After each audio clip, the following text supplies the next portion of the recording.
Hi everyone, I'm Mommy Rafi. Hello everyone, and I'm Teacher Sophia. And welcome to the Sam Singapore Math channel. So today we're going to talk about the latest news about the Philippines ranking at the bottom of the new PISA test on creative thinking. So pinost namin ito lately sa aming social media channels and alarmed kami dito from Sam Singapore Math, lalong-lalo na nalaman namin na PISA test ito. Okay, ano ba tong PISA? So, PISA stands for Program for International Student Assessment. So, isa po ito sa mga international assessment bodies kung saan sinusukat nila yung galing ng mga students. So, it's alarming for us kasi syempre, buong Pilipinas yung sinukat, 'di ba, Teacher Sophia? Yes. And unfortunately, isa tayo sa mga weakest on creative thinking skills. Ano ba tong creative thinking skills? At importante ba siya talaga? Yun yung isa nating pag-usapan. At kung importante man, what can we do as parents and as also teachers on how to help our kids and students? In the Philippines, around 7,000 students from 188 randomly selected schools took the test. So I think it's a combination of private and public schools, I would assume. Let us define creative thinking. So, according to PISA, creative thinking is the competence to engage productively in the generation, evaluation, and improvement of ideas that can result in original and effective solutions, advances in knowledge, and impactful expressions of imagination. So yung creative thinking kasi siya, dyan pumapasok if a child can think different ways on how to solve a problem and be open to new ideas and then use those ideas to make yung sarili niyang solution to solve a problem. So kumbaga para siyang nag-i-innovate. Kasi soft skill to actually. And one way to acquire such skill or maybe to develop, no, would be practicing talaga word problems. Kasi dito, di ba, may mga data. And sometimes we don't know if yung data na present sa atin is the data that we need. So because of the, dyan din pumapasok kasi yung discernment ng bata. For example, di ba, sa social media ngayon, ang daming fake news. But how are we Tama. going to know if we should parang believe on the articles that we are seeing?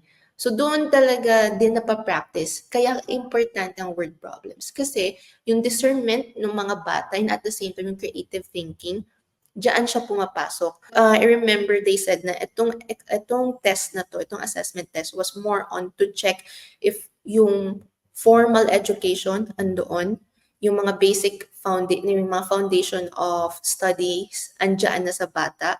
Ito yung mine-measure niya. Kasi 15 years old to, I believe yung mga students is 15 years old yung mga kanilang tinetest. So, Hmm. dito na kasi parang kumbaga may idea na talaga yung bata from the basics of math, English, science, paano nila lahat yon ipagma-mash up, let's say, Mm. oo. Tapos paano nila i-apply yon sa ibang aspect. So yun yung mine-measure niya. If kaya ng bata dalhin yung what he learned on a different, let's say, platform. Ay, teach, meron pala dito in one sample questions. So, 'di ba, hindi naman 'yan yung sino-solve mo talaga mathematically, 'di ba? Hindi naman din 'yan yung Oo nga tinuturo 'no? sa right? So, it's more of like everything that you have learned, how are you going to put that in this kind of world, sa real world na? Paano mo siya i-apply? I think this is the primary reason why we go to school, 'di ba? Mm, To prepare us for real life. Pag naging best in science ka, puro science questions na lang yung makukuha mo your whole life, 'di mm, ba? It's more of the readiness of the student, tama ba? correct, On on how to apply concepts in real yes. life. I think also this has a huge bearing on the rise of AI, Yes, lalong-lalo na ngayon. Kasi mm, kung kabisote lang yung mga bata, 'pag lumaki ang mga bata na kabisote lang, talo na sila agad ng AI. Kasi correct, sa AI mag-type ka lang ng tanong, masasagot na nila agad, maso-solve na nila agad sa AI, sa mga AI platforms. So, kung mm, speed ang pag-uusapan, and May memorization, may Mm. calculator, may computer for Well, that. Pero, ang hindi mapapalitan ni AI, fortunately, as of now, is ito ngang creative thinking. yes. Oo. Kung kulelat ang Pilipinas, si Singapore ang nasa top. So, teka, i-scroll natin para makita nila. So, we want to know ano ba ang meron kay Singapore at kung merong pwedeng best practices, no, na ma-adapt natin from Singapore, baka pwedeng i-apply natin dito sa Pilipinas para maging ano naman, maging competitive naman yung mga students natin. Mm. Number one kasi would be talaga Singapore's education. Yung curriculum nila. Yung curriculum kasi nila, they designed it na talagang magsa-start yung bata sa foundation. Tapos, yung spiral approach din kasi nila, yun yung maganda. Na itong topic na to, i-revisit siya ng kids, but on a different level of intensity. So because of that, yung logical reasoning nila, analytical skills, yung mga problem-solving skills, nade-develop lalo. Hindi siya naging stagnant na, okay, since I already know how to find yung X or the missing data or the missing number, that's it. Hindi, dinadagdagan nila. And ano siya, lalo na for example sa bar modeling nila, Mhm. ang una kasi in-introduce ni Singapore, dinadahan-dahan siya step by step, which is really nice. Yung first step niya is addition, di ba? With regrouping, without regrouping. Same with subtraction. Tapos, tsaka sila mag-insert ng part-whole bar model. So, if I have, let's say, 10 pesos, and then I paid ganyan na 5 pesos, how much is left? So, doon, dahan-dahan na binibuild. Even sa level 0 natin, yung mga kindergarten, mga ganyan, may ganun na silang word problem. Meron pa yan, I remember level 6, from fractions, kailangan gawing ratios, yung, o kaya percentage. So, na-challenge yung bata. Oo, yun yung maganda, di ba? Yung nag-start lang sa ganitong simple word problem, nagbabago yung approach ng bata. Parang nagle-layer siya, no? Kumbaga, kumakapal yung alam nung bata.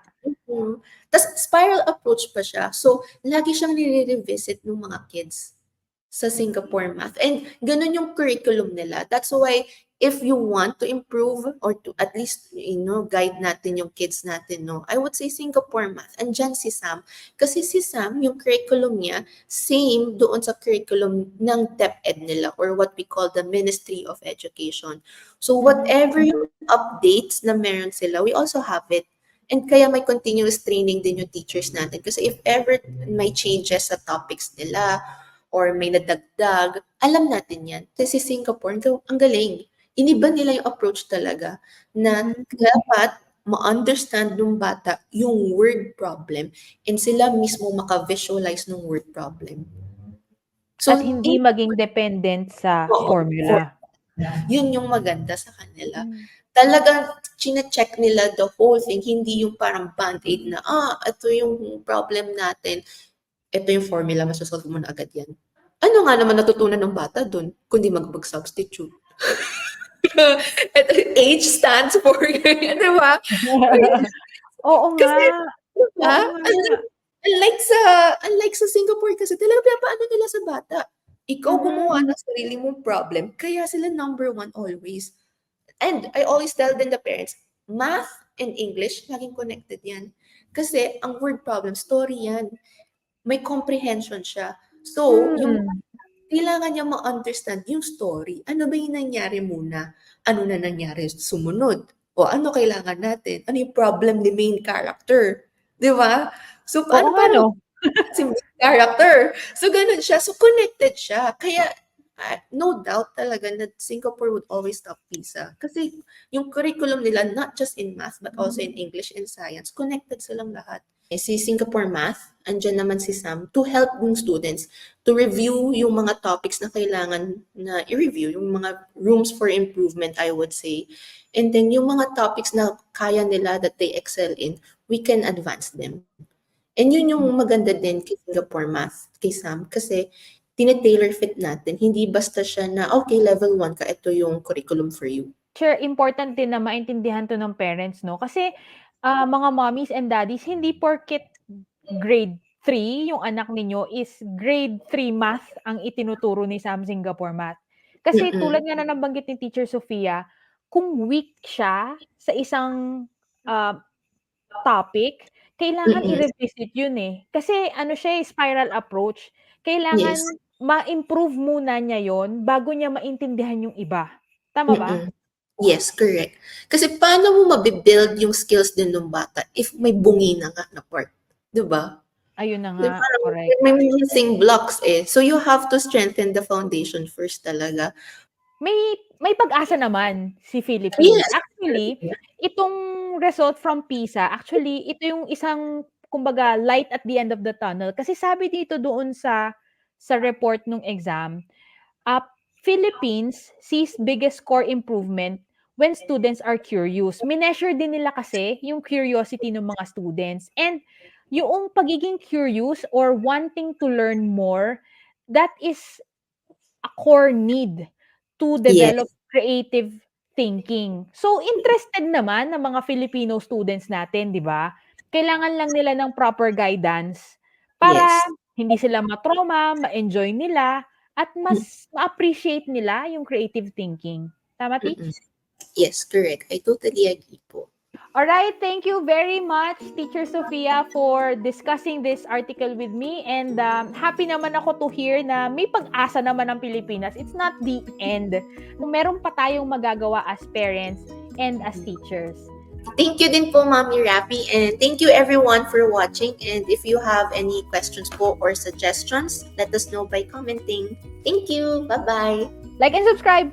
Bye!